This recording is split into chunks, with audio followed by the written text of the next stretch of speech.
सम्माननीय सभामुखज्यू, व्यक्तिका रूपमा हाम्रा आफ्नै मूल्य मान्यताहरू हुन सक्छन्।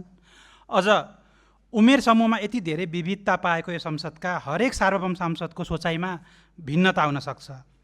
सम्माननीय प्रधानमन्त्रीज्यूले संसदमा लगाउनु भएको स्पोर्ट्स जुत्ता कसैलाई कुल ट्रेन्ड लाग्न सक्छ भने कसैलाई संसदीय मूल्य मान्यताप्रतिको ठाडो प्रहार, कसैलाई सरकारको वार्षिक नीति तथा कार्यक्रममाथिको छलफलमा उठेका प्रश्नहरूको जवाब सम्माननीय प्रधानमन्त्रीबाटै आउनुपर्छ र यो संसदको परम्परा हो भन्ने लाग्न सक्छ भने कसैलाई नआउनु परम्पराको क्रमभङ्गता। त्यसैले त स्थापित विधि र प्रक्रिया सधैँ माथि हुन्छन्।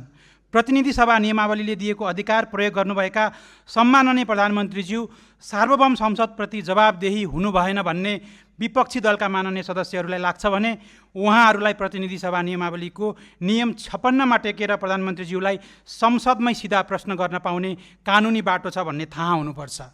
त्यो प्रयोग नगरी विधिभन्दा बाहिर गएर संसद नै स्थगित गराउने बाध्यात्मक परिस्थिति सिर्जना गर्ने गतिविधिले विपक्षी दलका साथीहरू सार्वभौम संसद र जनताप्रति उत्तरदायी हुनुहुन्छ भन्ने प्रमाणित गर्यो त।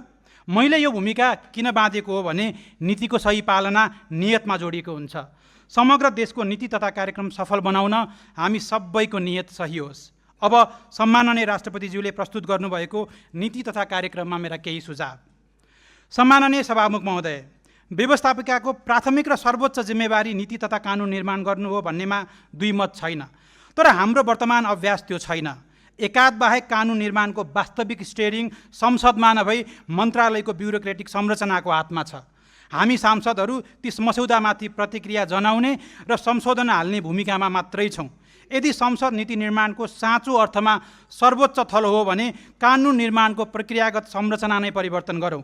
नीति र कानुनको ओरिजिन संसद र सांसदहरूबाट हुने र त्यसमाथि कार्यान्वयनका चुनौती वा प्राविधिक विषयहरूमा मन्त्रालयहरूले आफ्नो धारणा वा संशोधन राख्ने व्यवस्थाको बाटो कोर्ने दिशा पनि यो नीति तथा कार्यक्रमले तय गरोस्। नीति निर्माणको ड्राइभिङ सिटमा सांसदहरू नबसेसम्म शक्ति पृथकीकरण र संसदीय सर्वोच्चताको वास्तविक अभ्यास हुन सक्दैन कि?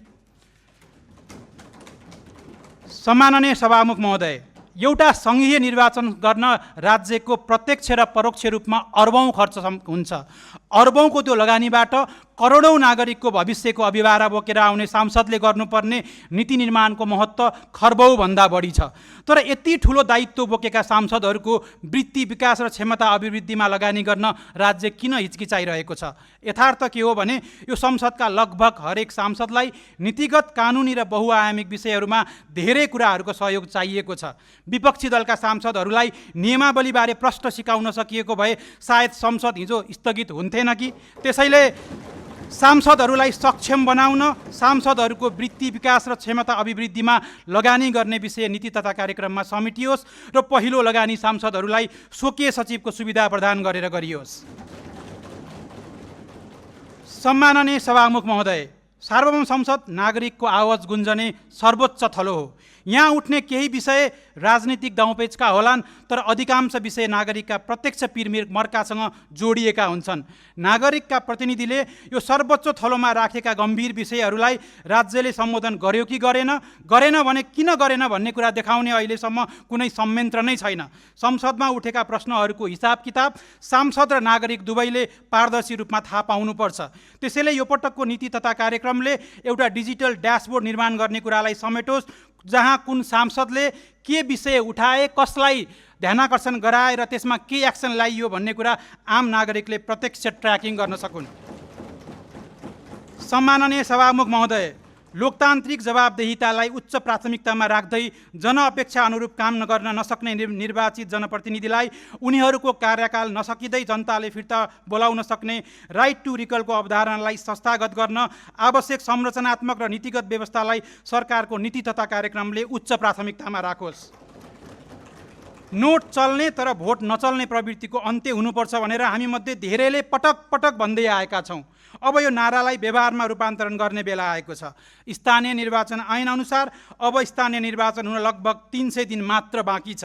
आगामी निर्वाचनमा संसारभर छरिएर रहेका नेपालीहरूको मताधिकार सुनिश्चित गर्ने मतदान पद्धतिको विकासलाई यो वर्षको वार्षिक नीति तथा कार्यक्रममा राष्ट्रिय गौरवको योजनाकै रूपमा अगाडि बढाउने प्रतिबद्धता गरौँ, जसको पसिना किनाले यो देशको अर्थतन्त्र धानेको छ, उनीहरूलाई देशको नेतृत्व छान्ने अधिकारबाट वञ्चित गर्ने छुट अब हामीलाई छैन।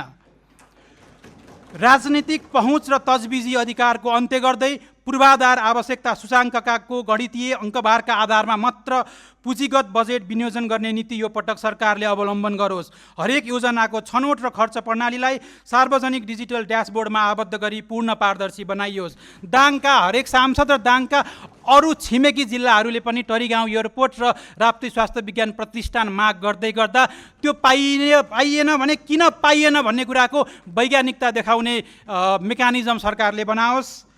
नागरिकहरूले प्राप्त गर्ने सबै प्रकारका सरकारी सेवाहरू तोकिएको समयभित्रै उपलब्ध गराउन टाइम कार्ड प्रणाली लागू गरिने नीतिगत व्यवस्था नै गरियोस्। साथै सेवा प्रवाहमा ढिलासुस्ती गर्ने र जिम्मेवारी पन्छाउने कर्मचारीमाथि कडा निगरानी राखी कार्य सम्पादनमा आधारित जवाबदेहिता संयन्त्र विकास नीति तथा कार्यक्रममा समेटियोस्। राज्य संयन्त्रबाट हुने अनुसन्धानलाई थप जिम्मेवार बनाउन, बदनियतपूर्ण वा गलत अभियोजनका कारण निर्दोष व्यक्ति थुनामा परेको प्रमाणित भएमा राज्यले अनिवार्य रूपमा क्षतिपूर्ति दिने र त्यस्तो गलत अभियोजन गर्ने अधिकारीलाई कानुनी रूपमा जवाबदेही बनाउने विषय पनि नीति तथा कार्यक्रमले समेटोस्। डिजिटल अर्थतन्त्रतर्फ उन्मुख नेपालले अब परम्परागत रु वा एनपिआरबाट माथि उठ्नै पर्छ। डलर, युरो, भारतीय जस्तै विश्व मानचित्रमा नेपालको मौलिकता र आधुनिकता झल्काउने मुद्रा युनिकोड प्रतीक निर्माण गर्न म सरकारको गम्भीर ध्यानाकर्षण गर्दछु। मेन्टल वेलबिङ र ह्याप्पिनेस इन्डेक्सलाई राज्यले नबिर्सियोस् भन्दै अन्त्यमा हामी कतै माननीय र सम्माननीय शब्दको तुवालो भित्रै त छोपिँदै गएका छैनौँ। माननीयले आफू नागरिकको सेवक र सम्माननीयले महासेवक हो भन्ने कुरा बुझे मात्र पनि हामीमा विनम्रता र मर्यादा जोगिन्थ्यो कि। धन्यवाद।